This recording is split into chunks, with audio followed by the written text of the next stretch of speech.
Hi guys, and welcome back to my kitchen. Today we're doing another southern favorite. We're doing some nice delicious llama beans. I started off with some pickle tips. Yes, pickle tips. And these are pickle tips. This is what they look like before they are being cooked. They're actually the Boston butt of a pig. Yeah, it's the Boston butt. I know you guys heard of the Boston butt of a beef, but there is also a Boston butt of a pig. The reason why they called it pickling back in the day, and we still keep the name today, is because back in the day during slavery, we got slaps. African American people got the slaps from our slave owners when a lot of pork, because it was cheap. Really, really cheap to get and to use, and a great flavor. This adds a lot of salt to your meal, so you don't have to worry about salting as much if you add this, because it's pig. Pigs are very, very salty. But again, so we call this pickling because they would take and put spices and herbs on here and vinegar, and that would help preserve that meat. It would help preserve that meat so that they can stretch it longer so they can feed their family and their friends. So this is pickle meat, and let's continue to learn how to make some delicious baby llamas. Got these from New Orleans, Louisiana. It seems to be the only place I can find them. So if you're in Houston and you know I can find some pickle tips, not pickled tails, pickle tips, you see it's just the tip. Just the tip, not that big old private part looking thing that we usually use. So yeah, just the tips. I put some nice boiling water here. I'm going to boil the fat up out of this before I add my llama beans. I also add a couple of bay leaves, about 3 or 4. So we're going to let this simmer, on a high boil for about an hour, and then we're going to cook the beans for about an hour. So let's go. Thank you guys. Alrighty guys. We done let this pickle tips boil for about an hour, and they're hella tender now. The fork goes right through it with no problem, and they're gonna keep cooking the whole time. You're gonna know that these are completely done when this meat is actually falling off the bone into the pot. Right now it's still a little bit together, but it's getting more tender as we boil our baby llamas.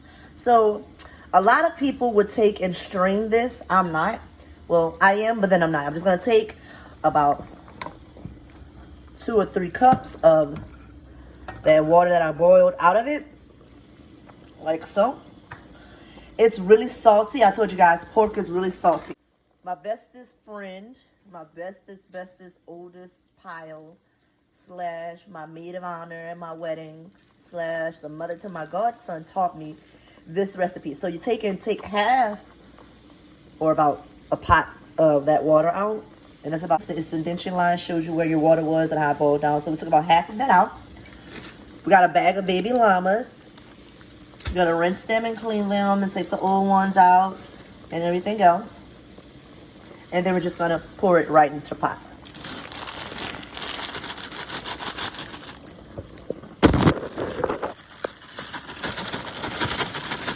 I should probably make my hole bigger and faster, but whatever. We're going to shake this out, put this in here. So the reason why we take half of the water out is because, like I said, it's really, really salty. And we want to make sure that we don't get our beans all salty. So we're going to take half of it out. But we're going to replace it with 2 cups of regular cold water. And then we're going to let this cook down for about 2 hours, or until the beans get nice and soft. We have the water almost to back where we started from. We have it still in that nice boil going, but guys can look in here and see baby llamas in there. So the best thing about that water that we had put to the side, or what I like to call the pickled tail stock, is I like to put it to the side, and as this cook down, or as I need more, that is what I add back to my pot. It has flavor already to it and everything. We just add it right to the pot. And once we run out of that water and we still need to cook it down more, you just add regular water. I also add some fresh chopped seasoning, which is my onions, my celery, and my bell peppers. And for this recipe, I also used garlic. We like to call that the Holy Trinity in New Orleans, you guys. So yeah, I'm just gonna sit and let this broil on a high-ass heat. Nice burl going on that pot. Look at that. Nice burl going on that pot. I know a lot of people soak their beans overnight and all that other stuff. You can. You do not have to. So let me let this go.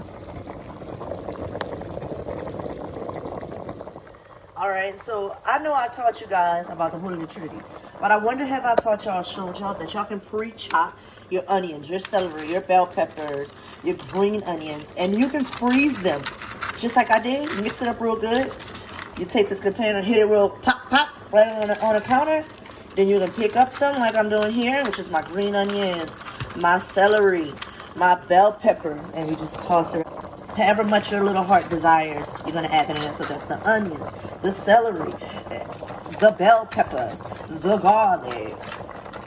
And I like to add green onions to mine, or whatever you like to add. If you like a splash of color and you want to add any type of colored bell peppers, do your thug thistle. Don't forget your bell peppers in there also. So yeah, we're going to continue letting this boil. And you can freeze this, and it's cheaper than buying the already pre-chopped things. Would you believe if I told you guys this is about 30 minutes of cooking? As you've seen, some of the beans, most of the beans done sucked up some of the water.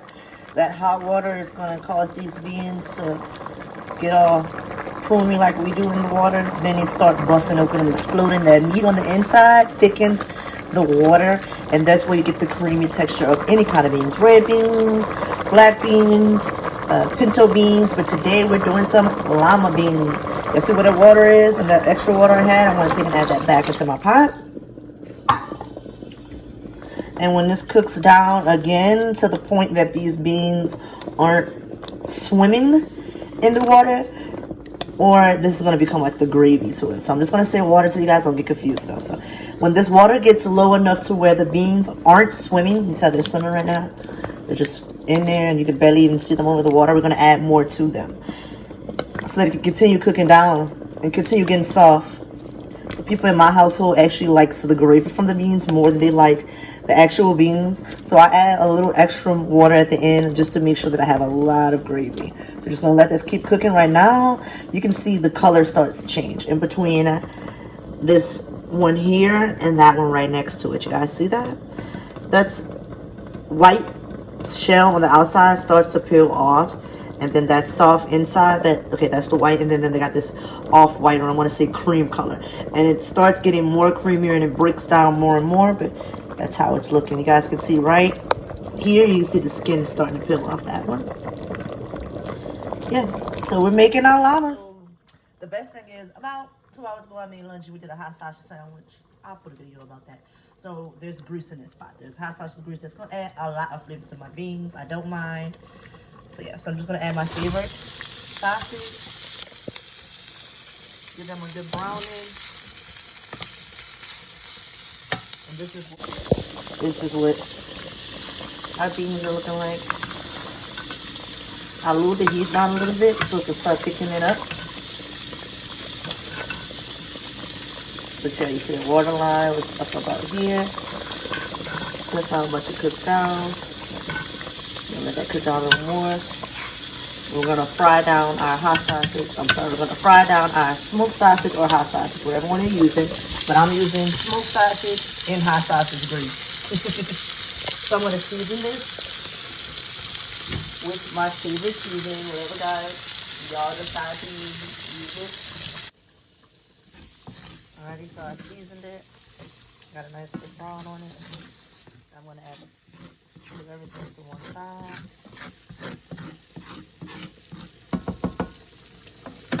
And add this to my pot. Just like that. All that flavor. Get everything to mix. Give it a taste, and then season it how you want. You guys just want to add 20 saturations, you can. Don't forget your onion powder, garlic powder, and your black pepper. I say don't add any more salt because you just added this pickled meat in there, and that's salty as hell. You'll need no more salt. Well, look at that. Boom, boom, use some white beans and bake me a cornbread. You can find my cornbread recipe on my YouTube channel. And there we have it, our baby llamas with our white beans and some southern fried catfish. Delicious. Like, comment, and subscribe. Thank you guys for watching. Bon appetit.